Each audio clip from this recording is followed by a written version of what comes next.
I'm going to ask you to try to be present with the stories I'm going to tell. And don't worry or not if I wish I had that life or I didn't. I'm glad I don't have that life. But there might be something in one of these stories that could cause you to be who you're going to be differently. Let's get started. This is me a couple of years later, a period of my life my parents were very unsure about. This is my fantastic family. I'm very much a family guy. I wasn't as a young man. I was very much a single guy and loving that during the kind of the free love decades. But I've got a wonderful wife and two spectacular children who are now these people. My son is actually getting married in 6 weeks, and my daughter is spectacular. She lives in LA. My son's been living in China most of the last decade, but those are other stories, and I'll answer questions if you want about my kids. This is my wife and I on our 25th anniversary. We were getting remarried in Polynesia. By the way, we get remarried every year in a different location by a different religion, and we've had 39 so far.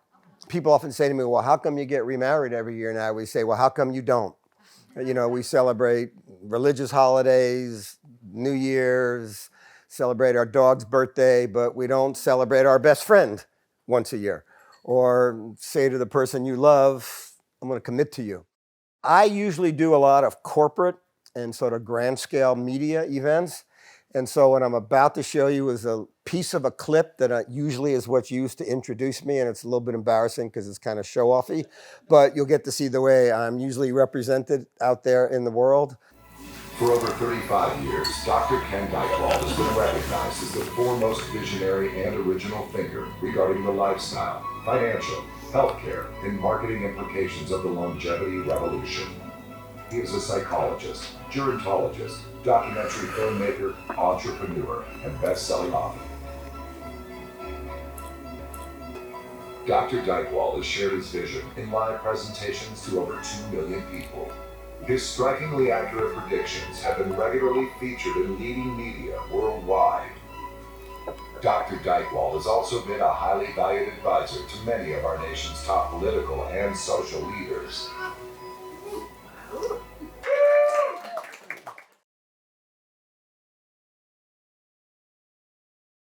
All right, so I'm going to tell you guys a story about when I first came, when I relocated from Newark to Big Sur.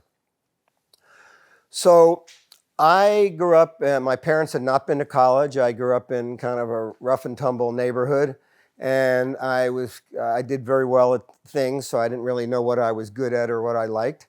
And so I went to one of these counseling programs, and they told me I had exceptional mathematical skills. I ought to be a physicist. So I therefore went to college to be a physicist, not knowing really who I was. It's always been amazing to me as I'm now 72, although I've been telling people since my last birthday that I'm 117, which gets a fabulous reaction. Wow, you look great for 117, people say, but that we often make our career decisions when we're too young to have a clue about anything. I mean, think about it. Would you go to an 18-year-old who was a little bit stoned at a party and say, what should I do the rest of my life? Maybe, maybe not. But so I went to college, in a little engineering school in Pennsylvania, Lehigh. And in my junior year, I was told I had to take a social science elective. And so I figured I would take a psychology course. I had never done anything having to do with psychology. I'd never been to a therapist. I didn't even know what psychology really included. But this course was called The Psychology of Human Potential. This would be 1969. And it was being taught by a cool professor who just graduated from Stanford. He grew up in Brooklyn, but just graduated from Stanford, so was kind of hip to Jerry Garcia and psychedelia and merry pranksters and all kinds of stuff. And I didn't know what to expect, but the very first textbook was called The Varieties of the Psychedelic Experience. That was my first psychology textbook by Bob Masters and Gene Houston, who later became very dear friends. And I thought, whoa, what is this, you know? And then the second book was Joy by William Schutz, about encounter groups and liberating yourself from body armor and trauma and limited feelings. I thought, well, that's kind of cool. And then the next book was A. Maslow's Toward a Psychology of Being. And then the last book in that course was Alan Watts' Psychotherapy, East and West. And so what struck me during that semester was, holy shit, there are all these human potentialities: creativity, music, art, dance, movement, feeling, sexuality, orgasms, mental awareness, cosmic consciousness, that most of us have no attention to at all. And I had never in my life, this is true, this is not me trying to be funny, although I'll get funny, I promise. I had just never thought about that. It was sort of like having a 747 jetliner that all you do is move it back and forth a couple of feet instead of really letting it soar. And at the end of all these books, remember, no internet, no Googling, no learning about things in any kind of way. At the end of each of the books, Alan Watts teaches at the Esalen Institute. William Schutz, Harvard, left to become an instructor at the Esalen Institute. Abraham Maslow, influence on the Esalen Institute. And so I quit. I quit school. And another thing that made my parents not very happy. And I decided to come to Esalen.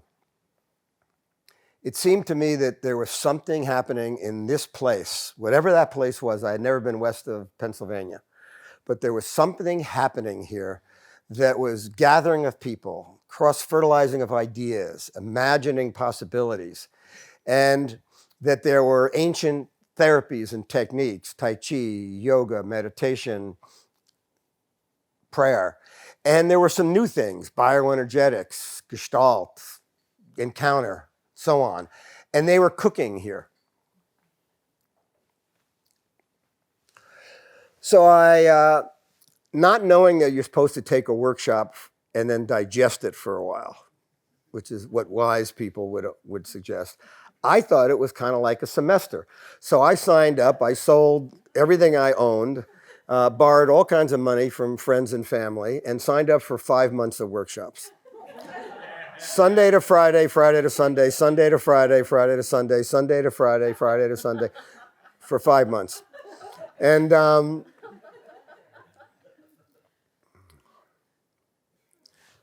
so I flew out here, said goodbye to my parents. The first time in my life I'd seen my father cry.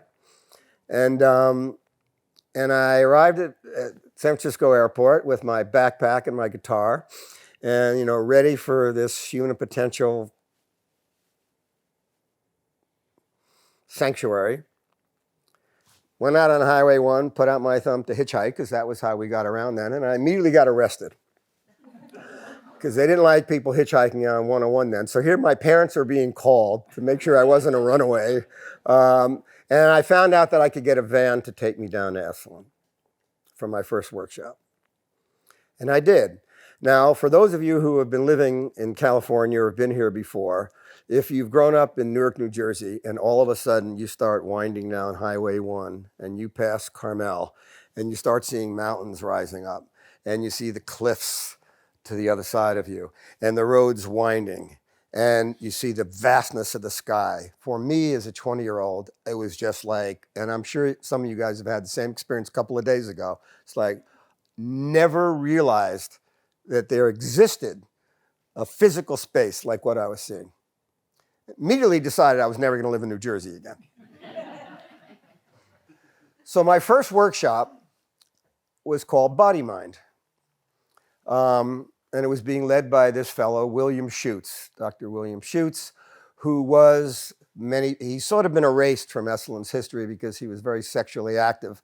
And in the last decade or so, when people have written the Esalen stories, they sort of removed a lot of that part of the history, but it's very intact in my mind. So Will had dropped out of Harvard and UCLA, and he had written this book, Joy, and Bob and Carol Ted Nallis, the movie, was a spoof on his encounter groups. And so it was in a room up there that's now called Rolf Meeting Room. It was called Phiro then, named after one of Will's books. Changed the name to Rolf after Ida Rolf. And it's starting at whatever, 7:30 or 8. And I had never been in a workshop. I had never been in therapy. I didn't know what I was doing. And I'm watching this extraordinary, vast sun settling down. And I walk up there, and I'm 20. And most of the people at Esalen then were kind of 40, 50, 60. They were kind of guys with mutton chop sideburns and bell bottoms. And I think Birkenstocks had begun to appear on the scene, and the women had, hair bands, and bras were not popular in that moment. So I go into this room with all these strangers. And there's the famous Will Schutz, who I had seen on Johnny Carson about 2 weeks before. And he was doing these trust falls that he had Johnny fall back into his arms and see if he would trust that that could happen. So I thought, all right, what's going to happen tonight? So we're in the room, and Will says, all right, everybody, I'm not going to have you do this. And this is 100% true, what I'm about to tell you. Will said, all right, everybody, get up, no talking. I want you to walk around the room and look at people, and feel free to touch them. So I'm walking around, and there's like people like touching me and touching me and touching me a little bit. And I'm like, wow, this is really like, what is this thing, And all the people were older than me. So I was like a little bit of an oddity.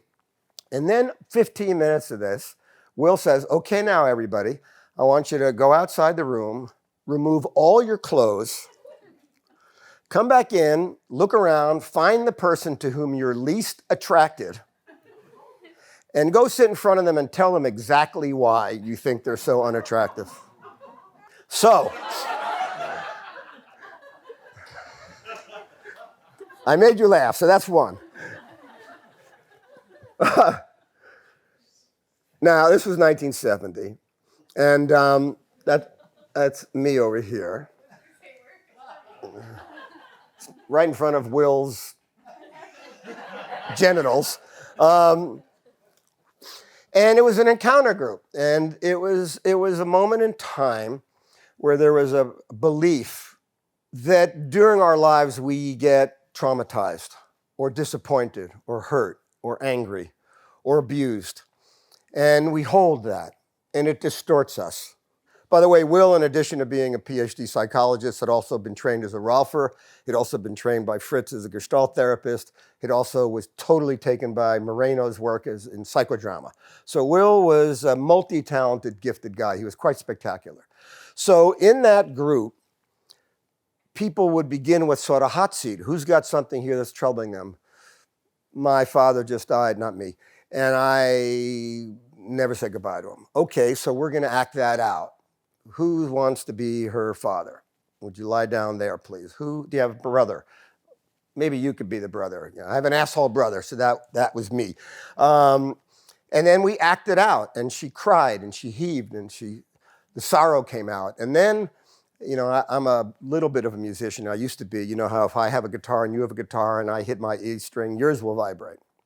So when one person was crying and heaving in deep sadness, other people started. And I thought, wow, what is going on here? And the whole week was people working through anger, sorrow, sadness, fury. I never encountered people who'd been abused by a parent. I never encountered people who were so lost in their lives or who had been betrayed by their best friend. And here I am, a young kid, never been to therapy, and all this is going on. So I'm going to jump ahead a few chapters because I think the next week was Sensory Awakening with Charlotte Selver and also a guy named Bernard Gunther. And what we had to do was learn to feel.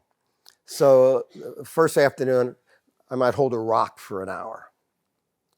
And then put your feet in the grass. And it was kind of like, I'm paying money for this? I mean, what are we doing? And what I realized was that a lot of the grown-ups especially had lived their lives and had lost the ability to feel. So we were learning to feel, and you would touch somebody, and not sexual or not aggressive, just to feel touch. And so the week was sort of like retraining ourselves, kind of like Shaolin, to feel. And then there was a workshop in Exploring Madness by Dick Price, one of the co-founders, where for the entire week, we all had to become our most psychotic version of ourselves. By the way, these are all done naked, these groups. And so there's one guy over there, I'm not making this up, who's whacking off, and someone over there that's, sputtering about this, and two women falling in love. And then there was a Jim Simkin, who was one of the great Gestalt therapists, about dream analysis. Now, I don't know if you've ever been in a group setting when people are spilling their dreams. Whoa, like fascinating, by the way. And also not just spilling their dreams, but putting emotion to them. And all of a sudden, I began to realize or take note of the idea by being in so many groups that emotions seemed to be embodied. That emotions weren't just a mind idea. I'm angry, I'm sad, I feel good, I love you. That emotions had a movement to them, especially when there was no clothing. Now, most therapy is done if you're, Freud, you would lie on a couch and he would look the other way and take notes. So there wasn't much attention to the body. And then Reich broke away from Freud and began to really pay attention to body armor. Particularly, Reich was very oriented towards the idea of being able to fully release through orgasm, but armor. So he watched and he moved the body. And Fritz would pay attention to gesticulation, like, why are you touching your mouth? And you're balling up your fist. Are you angry? Who are you angry at? Be your fist. Talk is your fist. And so this is going on for 5 months, and I begin to notice that different people were holding the same story in the same part of their body. I left for a short while, finished off my undergraduate degree, came back and spent the next years living in, I was actually in the catalog leading encounter groups and teaching yoga when I was 22 here. And I began to formulate the belief that there was this puzzle to be solved, that Western medicine, now today, those of you who are younger than me, which is probably almost everybody in the room, Western medicine, blah, blah, blah. Yeah, we felt that way at that time too, but it was really, you had psychologists that paid no attention to body anything. And you had medical, allopathic specifically, doctors who paid no attention to mind stuff at all. But I'm sitting there thinking, okay, what did Alexander Lowen say about the right and left side of the body? Because I'm in groups and I'm watching people crying, and when they're angry crying, they're crying out of their right eye, and when they're sad crying, it's coming out of their left eye. And I'm thinking, well, what is that, And then I'm watching the way people hunch up their shoulders when their rage is coming up, and the way the jaw is locked when people are afraid to say something because it'll maybe damage something. And so I began to formulate this notion during the early 1970s that there was a kind of a consciousness to the body that had to do with emotions, feelings, hopes, dreams. And then somebody laid on me the serpent power about the Kundalini chakras. And I thought, whoa, wait a minute. We thought Maslow was doing something cool with his little 5-part hierarchy. Here you got these 7 chakras starting with kind of root base, working your way up through higher consciousness. And I began to overlay Reich and Lowen and Ida Rolf, who I became friends with, and Moshe Feldenkrais, and all the characters of that era, and Alan Watts, Tim Leary, Ram Dass.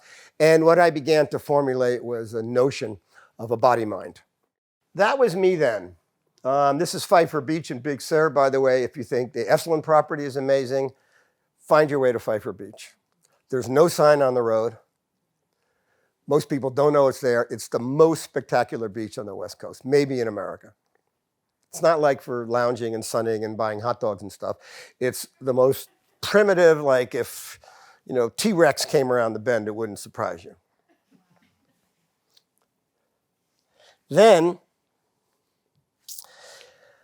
I was working on my doctorate, and it was the first doctorate in America on the psychology of the body. And I decided I was going to write a book. I was sort of a human potential believer, so I thought, I've never written an article, never written a poem. I should write a book. And I wrote my first book when I was 22, a book called Body Mind, which got it done when I was 26. I'm proud to say that still in print in dozens of languages all around the world. And it's kind of kooky to have a book that you wrote half a century ago and still seems to have a life to itself. So I was living in Big Sur. I was living at Esalen in my van a bunch of the time. And then I would stay in different rooms. I stayed in room 12 for almost a half a year. And then I decided I was going to get a little cabin up the road. So there's about to be a right turn in this story. You know where the River Inn is? Across the little river, There's a house, it's called the Big House, and there's a little junky cabin with a big mustard yellow door that's called the Little House, and I heard it was available. So I decided I was going to go from Newark to Big Sur. I was going to live in a cabin. I had read Siddhartha many times, living by a river. It seemed to me like, here it is. I've arrived. I got my yoga pants, my guitar, my typewriter. So I'm living in this cabin, driving up and down to Esalen every day to teach and do workshops and to keep studying with people. And I'm thinking, I'm going to be here forever. I have found my place. And for those of you who have heard about it, there were growth centers popping up that were attempting to be Esalen-like. So there was one in Aarhus, Denmark called Skovli. And there was one in Miami Coconut Grove called Cornucopia. And there was one in Denver called the Gestalt Institute of Denver that was actually in two people's living room. But if you were in the catalog teaching at Esalen, you could do gigs every one of these places. So usually once a month, I'd be in Miami, or then I'd be here. And I'm leading workshops, I'm finishing a book, getting my doctorate, living next to the river like Siddhartha. This is it.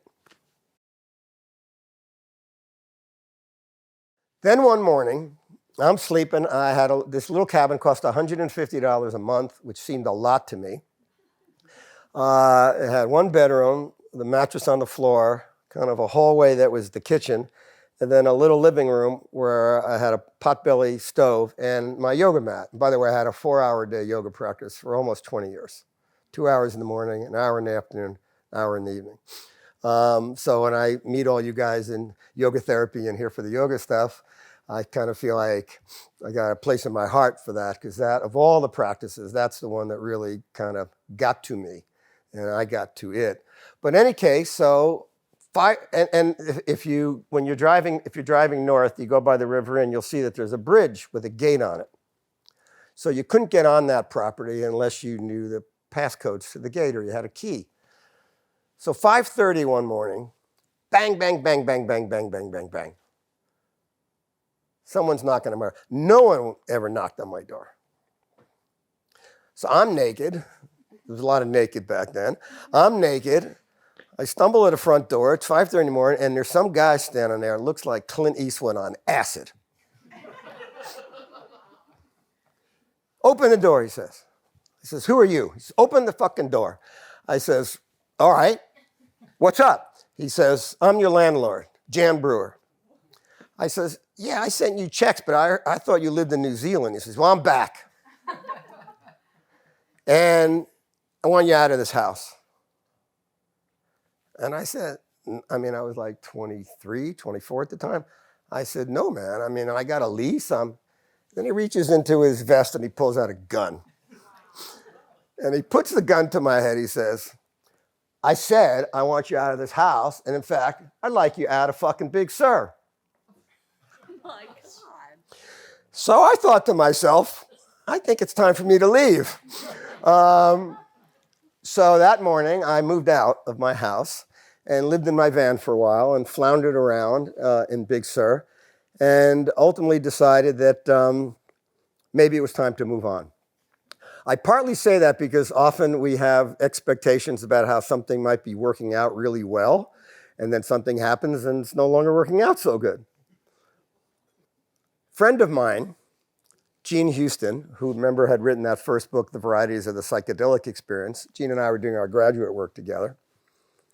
Gene said to me, I've got my best friend, Gay Luce, in Berkeley.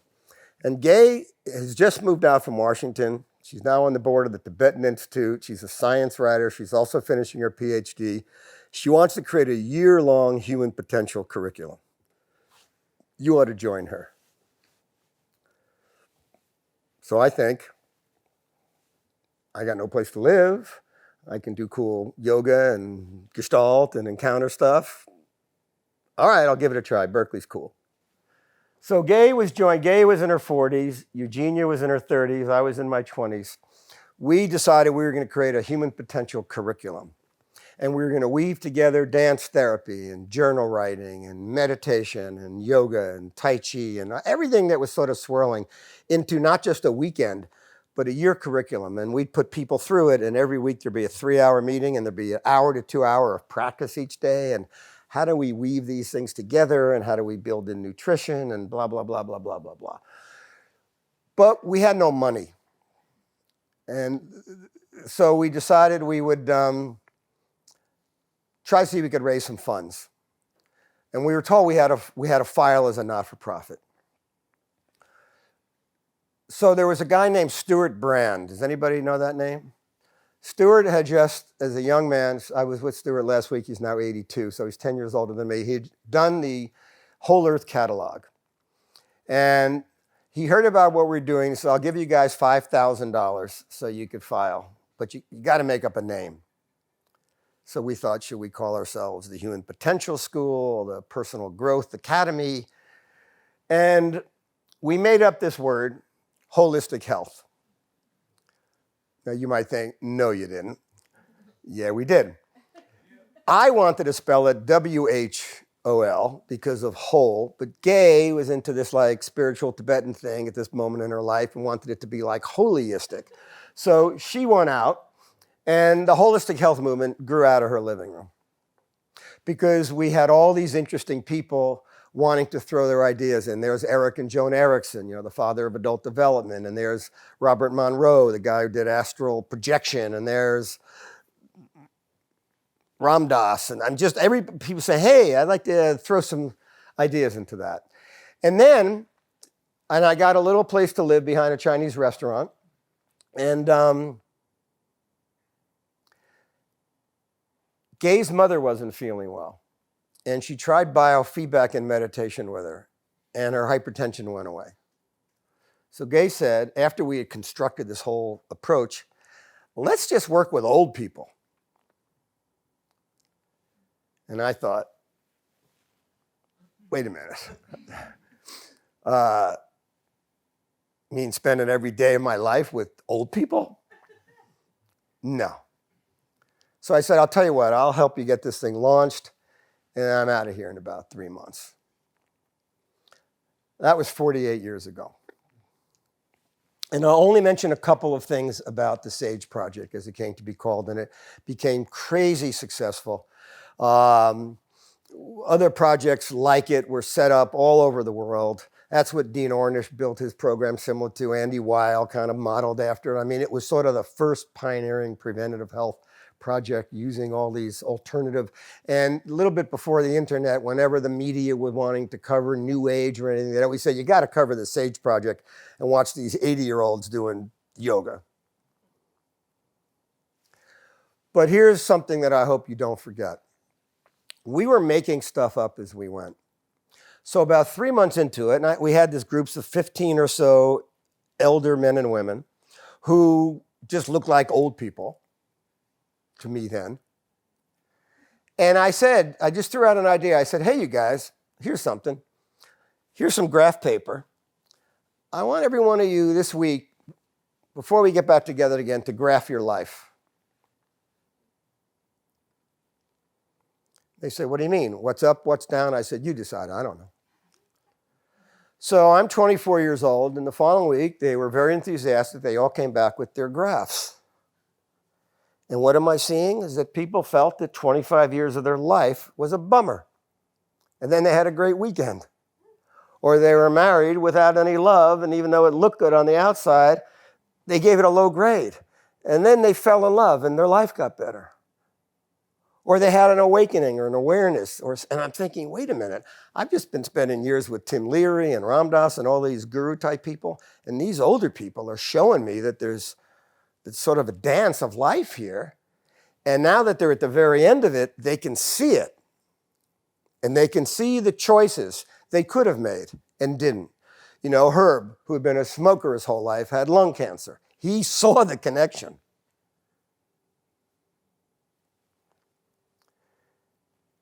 And then I said, hey, next week, bring in pictures of yourself when you were our age.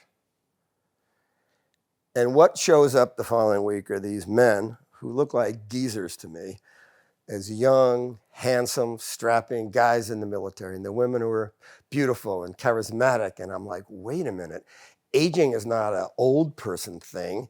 It's like a flow, it's a process, it's an unfolding. And in our search for truth and higher consciousness, we find teachers and gurus, but we don't think to ask the old people. You know, it's like if you were going to take a hike, wouldn't be a bad idea to talk to some people who had done the hike. Watch out, there's rattlesnakes right over there. Make sure you get some fresh water over there. Oh, there's a sunrise that's going to come up in the morning, but you have to be over there to see it. And I thought, this is an interesting thing that we've constructed our world so that we're seeking truths about how to live life. But because we got a grumpy deal with our mom or our dad or our grandparents, we don't really have much contact with older people. At the same time, Iyengar arrived in the United States and he needed a model. So this was Yoga Journal's first book. It was American Yoga. That was a cleaned up version of me. And I was Iyengar's first model for all of his marketing material. So I still kept my yoga thing going on. But I began to discover some interesting things. And I'm going to show you a few slides here now, and then we'll get back to storytelling stuff. In 1982, I got asked to be on an advisory panel for the Office of Technology Assessment, which was the think tank for the United States Congress. It was bipartisan. And it was a 2-year study to examine how our lives were going to be altered as a result of changing demography. I didn't even know what demography was. And I thought I was Mr. Cool because I was able to say that aging wasn't just about old people, it was about life unfolding. By the way, even Erik Erikson had 8 stages of life, but 5 of them were childhood. So I got involved in this project and back and forth to Washington, and I began to take note of some things. First of all, we're in the middle of a longevity revolution. Throughout all of history, people have been searching for fountains of youth and magical waters and psychedelic substances and botanical youth makers. None of that did much of anything. It was public health at the beginning of the 20th century. It was antibiotics in the 1920s. It was cleanliness. It was pharmacopoeias. It was refrigeration so that things could be stored and kept. How many of you are old enough to remember Jackie Gleason? He had a show, The Honeymooners. Do you remember in his dining room what kind of refrigerator he had? He had an ice box. So right before my growing up era, refrigerators weren't even commonplace. People had an ice box in their house, and there was an iceman that delivered the ice. So being able to refrigerate foods was a major had impact on people's capacity to stay healthy. And all of a sudden, life expectancy started to rise. People said, well, haven't things always been around the same? No, they weren't. Back at the time of the signing of our Constitution in the United States, the life expectancy was only 37 and the median age was 16. But I want you to notice something. All of these characters, by the way, they were all dudes, which is obviously a little bit weird. But they wore white wigs. Why? Because the older you looked, the cooler you were. I know that seems like that's ridiculous because now we all want to look young. But there was a time in our history where it was believed that if you were older, you were likely to be wiser. You probably owned the land. You had experience. You had a perspective. And so people, even you go to Great Britain, the barristers still wear white wigs. Then I decided to back up a little bit and not just look at a 1,000 or 10,000 year period. If you look at the last 100,000 years, throughout 99% of human history, the average life expectancy worldwide has been under 18. Now, that doesn't mean that everybody died before they turned 18. There have been 50 and 70 and 90-year-olds, but very few. Life was short. Death came quick. Then I began to be fascinated by business. So in the mid-1980s, my wife and I started a company, AgeWave, because I just felt the not-for-profit sector was not innovative, not startup-y, not imaginative. It was sort of just hunkering in. And so I began to be fascinated by the idea of growth. So I decided to look at the decades that we've been alive and look at all the demographic segments, which ones grew or shrank during this decade. So in the 1950s, being in the baby food business would have been a lucky game. 1960s, 1970s, 1980s, 1990s. This is the 20-year period we've just come out of. There is no market force more predictable than what I named an age wave. None. And if you want to know what's happening between 2010 and 2030, this is how America is about to reconfigure. Totally predictable. So I was brought in right before COVID by the good folks, not supposed to mention Amazon's name, but those people, about reviewing their entire enterprise relative to where the demographic growth was. And I said, really great, you want to target young people, but they're broke and they're shrinking. It's their parents and grandparents that are growing in numbers, and they have most of the money. And then I thought, well, is this just a US thing? Those countries in magenta, Italy, Japan, already are older countries because of low fertility and high longevity. And I thought, what's coming? Wow. The entire world is about to be transformed by this longevity revolution. And everything about it is new. Everything. The chairs you're sitting on were designed for the body of a 22-year-old man. The bucket seats in your cars were not designed to get in and out of if you've had a hip replacement. If you're a woman and you've had a mastectomy, not so easy to button the buttons in the back of your blouse. Typeface in our printed materials. The auditory range in our public buildings are geared for the ears of the young. Our medical schools, 85% of all the doctors and nurses that graduated last year did not take one elective in geriatric medicine. And I thought, whoa, I'm in like Gulliver Travels country here, that we have built our world for youth, and that's not what we're becoming. 2/3 of all the people who've ever lived past 65 in the entire history of the world are alive today. I'm on the board of the X Prize, so it's all the Craig Ventnor and Peter Diamandis and Elon Musky kind of wild thinking characters. And occasionally people say, oh, the future, man, tech and Martian trips and so on. It's like people always think Jetsons when they think of the future. I'm going to show you what the future actually looks like. I saw this picture in the New York Times. This little guy here, Bradley, is 3. Sitting next to him is his mom, Christina. She's 27. Standing up behind her is the grandmother, Kathy. She's 49. Next to Kathy is the great-grandfather, Bob. Across from Bob is the great-great-grandmother, Kitty. And over here is Sarah Knausch. She's a 118-year-old great-great-great-grandmother. We are heading to an era where there will be 6-generation families.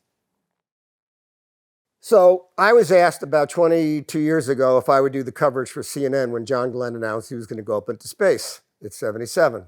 I knew Glenn. I testified beside him in Washington. He was a tough guy. And I watched him in the first interviews, and it was all these young reporters kind of saying, don't you think you're a little old for this? And what if you have to go to the potty? And what if your head blows up? And shouldn't you be playing golf?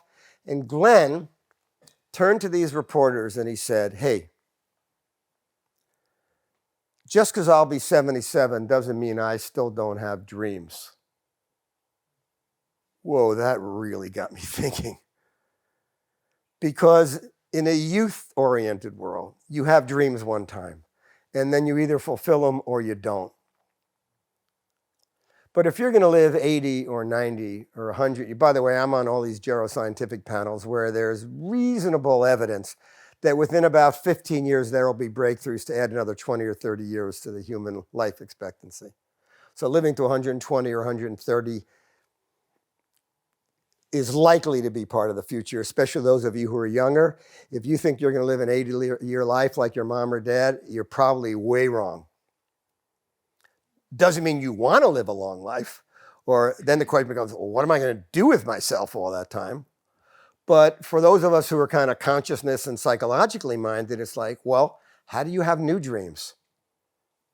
When my kids, you saw them, they're 32 and 35, when they were in high school and contemplating what to do after high school for 4 years, like many of you or your kids, you have counselors. Do you want to be in the military? Do you want to get a job? Do you want to go to college, a state school, a public school, big school, science school, liberal arts.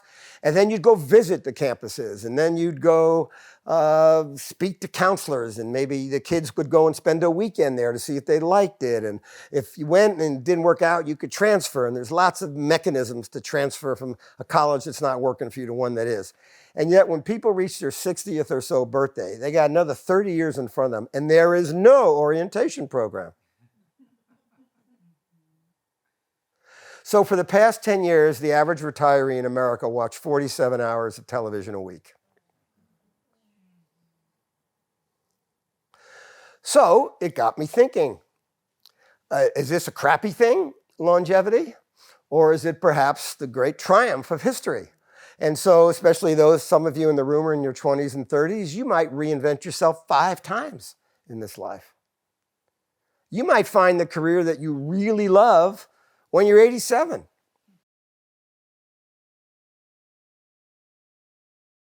Ken, he says, this is Jimmy Carter. So I'd like to write a book about aging. Would you help me figure it out? So for the next year or so, I'd fly to Atlanta, and we'd sit and have these discussions about life and aging and death. The book came out. It was called The Virtues of Aging, and he thanked me in the first pages. And he said to me, now, what can I possibly do to repay you? And I said, I'd like to build a house with you. So that summer, we flew to Houston, Texas, 4,000 of us, to build 100 houses in 5 days. So I show up thinking, here's the president, he's had cancer issues, so he keeps himself fully clothed and scarfed and so on. And I'm his assistant. So everything going on, we had 25 people on our house, 25 people on each of the houses. We were house number 1. And there were about another 1,000 people that handled garbage and bringing lumber in and food preparing and so on. And we start to work, and we start with a prayer circle. So it's maybe 103 degrees at 7 o'clock in the morning in Houston. And we're in a circle praying for the house we're about to build. And I'm thinking, I never did that before. And then we start to work. And can I fix something? Not really. So I'm hammering and I'm smashing my fingers, and I got blood gushing out everywhere. And I'm watching the president, and man, he's sawing and hammering. And I'm thinking, there's an air-conditioned trailer over there. I know he's going to duck out as soon as Harry Smith finishes the interview. Not once. 8, 10 hours hammering, sawing, putting up walls. This guy did not take a break. Day 2. Day 3. Day 3, I'm up on the roof. And there was 2 young kids, maybe in their mid-20s. I thought they were brother and sister, because I saw the sheet there from the same hometown, same town. And I'm up on the roof, and it's like 109 degrees, and I'm putting in shingles. And I said to them, what are your names? And they told me the names. They had the same last name. I said, are you guys brother and sister? No, we're husband and wife. I said, really? How long you been married? Last weekend. I said, wait, you're here on your honeymoon?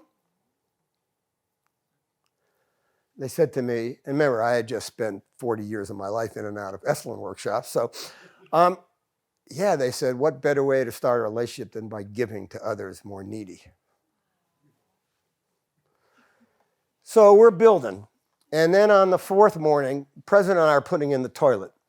So I'm on my back in this little bathroom, and Wade and Shalina Gibson, the African-American couple, and their 2 kids it was their house, were also working. And Wade, big 300-pound guy with 2 gold teeth, WG, carries in the toilet, and there's the president and I and me bolting it in. And I'm thinking, does this guy realize what this man is doing? This president?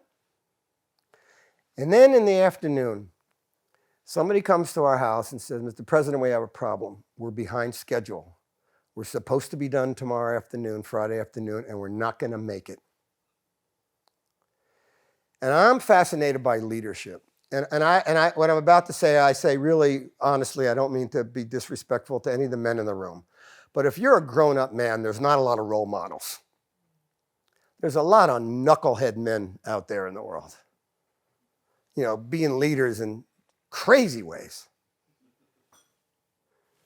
So I'm thinking, wow, how's he going to handle this? Is he going to get on the microphone? Is he going to get on a bullhorn? Is he going to send sirens out? He goes up on the roof and he starts to hammer loud and fast. shingles. And then everybody in our house picked up the pace. And then you could see these other 99 houses. Everybody, it was like a biblical scene. Everybody in every house started working faster.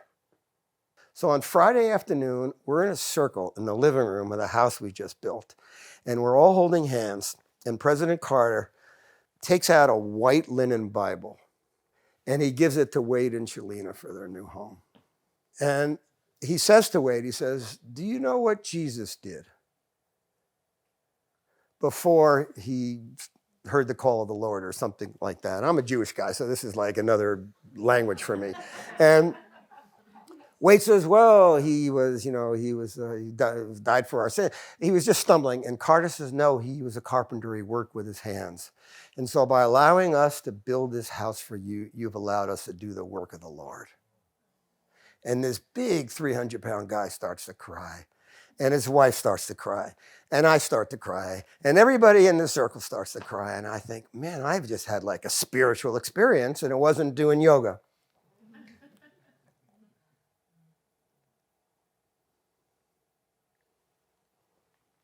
And I like doing yoga.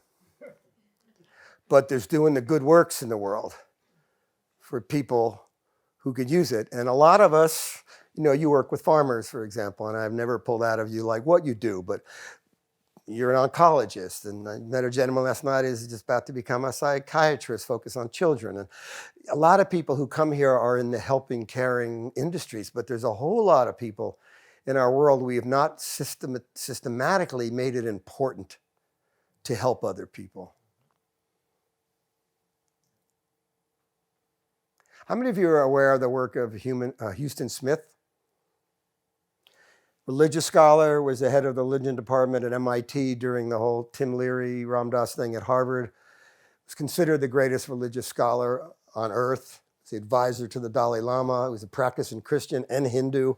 I was asked to do his last interview in his early 90s. By the way, you can find that on the internet, Houston Smith.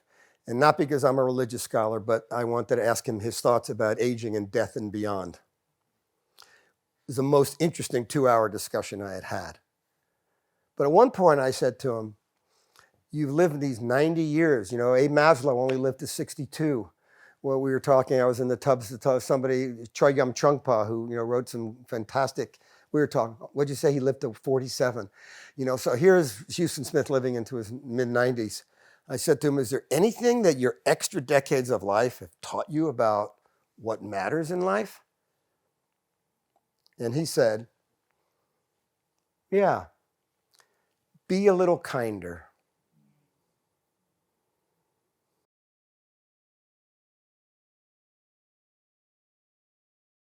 How many of you have seen the Gideon's Dream book in your rooms? Anybody read it?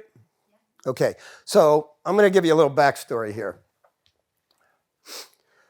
I was very taken by Joe Campbell in the 70s. Joe used to do workshops here. He'd sit in the lodge and teach people about mythology and heroism and hero's journey and religions. And he was just a wonderful guy, one of the great Esalen teachers. And one of the points he made is that the stories we learn when we're young kind of ultimately shape the narrative of our lives. So really important to influence young people with stories of hope and possibility and so on. And so I thought about that. And then my wife and I, we started Age Wave together. She's about to do her 4th book. She's a pretty extraordinary woman. We're reading books to our kids. And the older people are not in children's books. Or if they are, they're freaks. They're geezers and crones, and they got hooked noses, and they're waiting under the bridge, and they're going to snatch you in a bag and put you in the oven. And we're like, what? I mean, where's the positive fable about reinventing yourself at 50 or becoming a cool grandma or getting enlightened at 80? Don't exist. So my wife and I'm not making that up. My wife and I thought, we need to write a children's book. We did some homework and people said, it's a lot about your illustrator, especially for kids between around 3 and 8. The pictures, got to keep it under 700 words. We tried to find illustrators, we couldn't. So I'm sitting in the lodge here 12, 15 years ago, having breakfast. I come down once a year for a 5-day kind of retreat like I'm on right now, except I'm doing this tonight, don't usually. And I'm sitting with one of my buddies, an old timer. I don't know if there's any other old timers in the room, a guy named Ronnie Hare. Ronnie had a really amazing job here at Esalen. He drove the shit truck. He drove the truck with the shit in it back and forth to where it had to be dumped. He was an old guy. He had long white hair, wore Oshkosh bagosh coveralls, wore a cowboy hat. Kind of looked like he played bass for the Marshall Tucker band. You know, he had that kind of, that look. Having breakfast with Ronnie. How you doing? He says, Ken. That's the way he talked. There's a guy here you got to meet. You're going to do something with this guy. I said, what are you talking about? He said, there's a guy here. His name's Dave. He's an artist. You got to meet Dave. I said, well, what makes Dave so special? And he put this in front of me.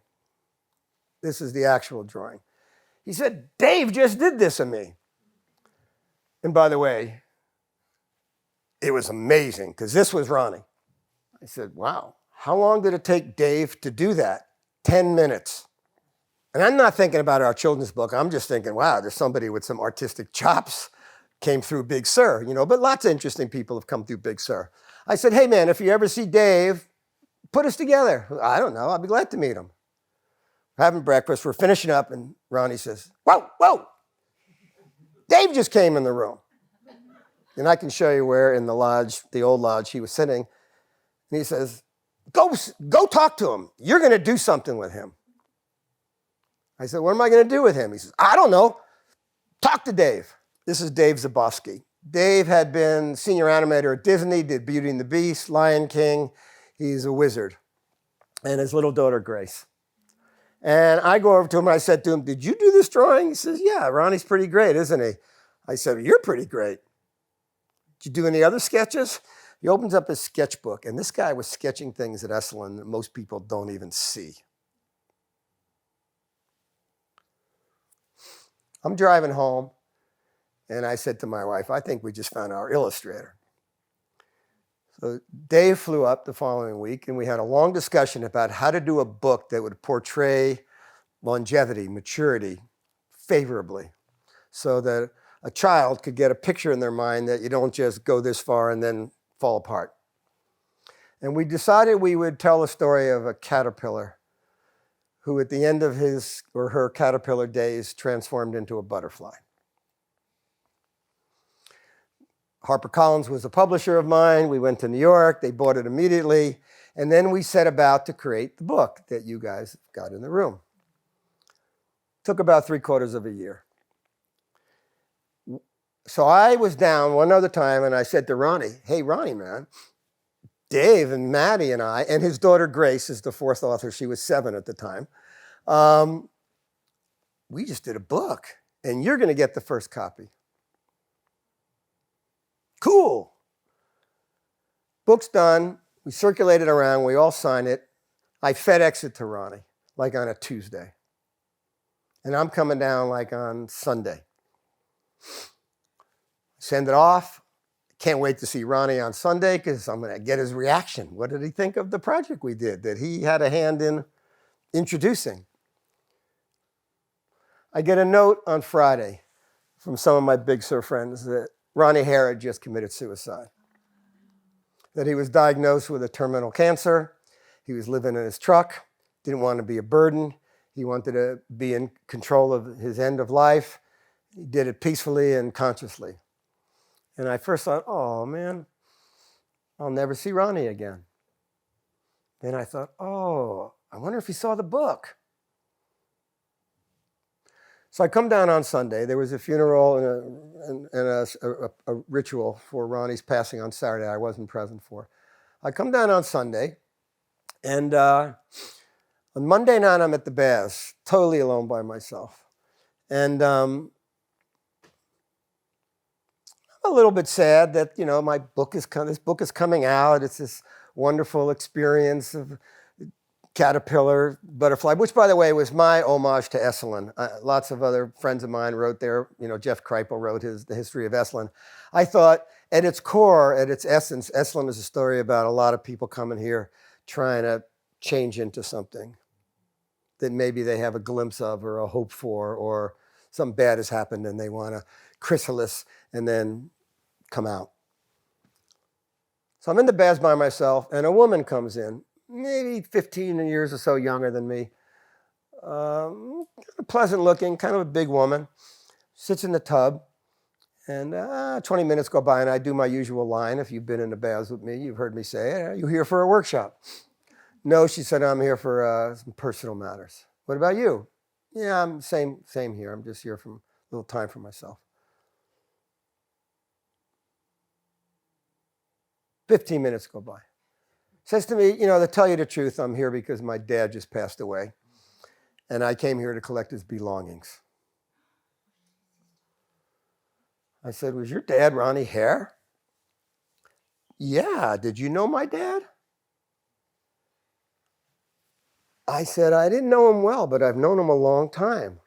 In fact," and I began to say, "your dad introduced..." "Wait a minute," she says, "were you involved in Gideon's Dream?" I said, "Yeah, I was." "Do you know the book?" "Yeah, my dad sent it to my children, his only grandchildren, his last day. The day he got it, he turned it around with a note from them saying, 'This is a story that Grandpa had created. It's a story of him going to heaven.'"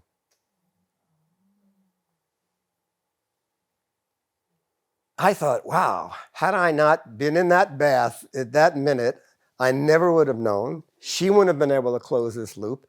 And it surely got me thinking, was Gideon's Dream my idea? Was it Dave Zabosky's idea? Was it Ronnie's idea? So what I've been attempting to do in this last hour is to freestyle a little bit and share with you 4 stories that are part of, frankly, for those of you who haven't seen, my 18th book came out this last year. It's called Radical Curiosity, and there's nothing but life stories and lessons. And by the way, every penny that I earn from this book is given to Esalen. So if you want more stories, they're in that. But what I wanted to do was to try to see at this moment in my life, if coming out of COVID, if I could make some sense of some of the lessons that I've learned. And I will share with you that I've done a lot of work in the field of thanatology, which is death and dying. I worked with Elizabeth Kubler-Ross in the 70s when she was sorting out her stages of grief and bereavement, and I've thought about the subject a fair amount over the decades. And in some religious traditions, back as far as maybe the 1500s, there was believed that every man and woman should create 2 wills. One was your material will, and that was, this is the stuff I have and who's going to get it. The other was considered more important, and it was called an ethical will. It's an odd phrase, ethical will. And the idea of an ethical will is, what have you learned? What are the life lessons that you have gathered in your time on this earth? And it's our responsibility as grown-ups to gather our lessons and stories and then pass them to the future. All right, everybody, see you at the baths. Thank you for being with me tonight. Thank you.